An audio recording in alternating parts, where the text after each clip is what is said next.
A person who goes down into their grave after the soul has gone and they are in their grave, imagine what will be the condition of an individual there. We believe that there is something known as Dhaghtatul Qabr, you know, the grave being made narrow.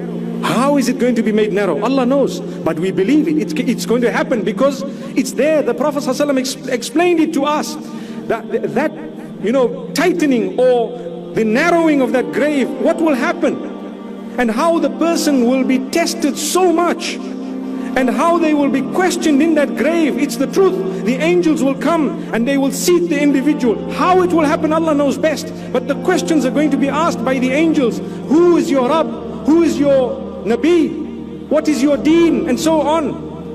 And it's no good for us to say, well, I know the answers every day in the morning. I used to say it 20 times. That's not good enough. If you were following, you will be able to answer. And if you are not following, you won't be able to answer. So here is the mu'min, the one who was believing. He will answer just like that. And he will be given a good resting place. You know, a little perhaps breeze of heaven will be released for that person because of the goodness that the person engaged in his or her life.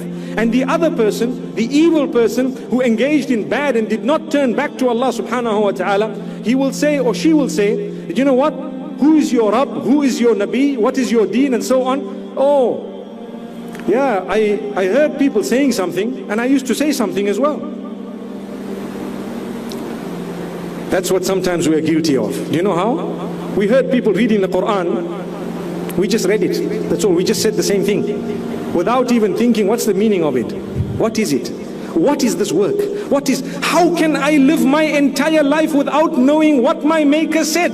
What a fool. Allahu Akbar. I need to know it, because when I die, that sheikh who told me it's haram to look at the meaning of the Quran, he's not going to be there with me to say, oh Allah, I was the one who told us this chap here not to read the meaning. What do you think? It was you, your brain, your mind Allah gave you. You are responsible, you are answerable. Start understanding Allah's plan by reading His book. That's the only book that is valid in existence, subhanallah. It will lead you to the sunnah of Muhammad sallallahu alaihi wasallam. But if you don't have that book, you don't know what it's all about, what do you expect? How are you going to prepare for the akhirah? My brothers and sisters, it's an important message. The preparation for the life after death is the most important thing that I need to prepare for.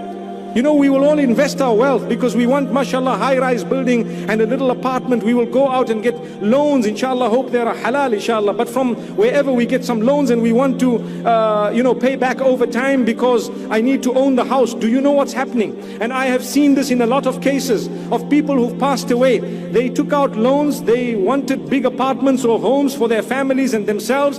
Before they could pay back the loan, they were already in need of a palace in the hereafter because they died. Allahu Akbar. Who is there who is going to give to Allah subhanahu wa ta'ala so that that loan would be multiplied so many-fold? Subhanallah. Are you ready to do for Allah? Spend your time for Allah. Spend your energy for Allah. Abstain from sin for the sake of Allah. You will find its reward multiplied. When you need your palace in the akhirah, it will be there. You will already be given glad tidings of it from the moment the angels come to take your soul away.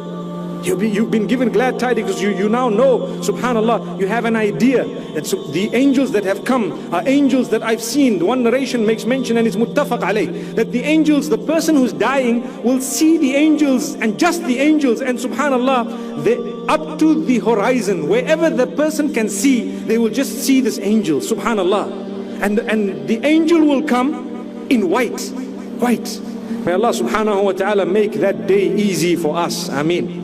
Ask Allah to grant us goodness. People have died, and people who did not believe that there was a hereafter are already in the hereafter. What fools, subhanallah. People who did not believe in the hereafter are already in the hereafter. They've gone. Where are we going? Prepare for the grave. People will come, they'll bury you, they'll carry you. Like I always say, there will come a day when the phones will be ringing, the messages will be flying, people will be tweeting and WhatsApping, and people will be putting posters and statuses and so on regarding your death. The day is coming.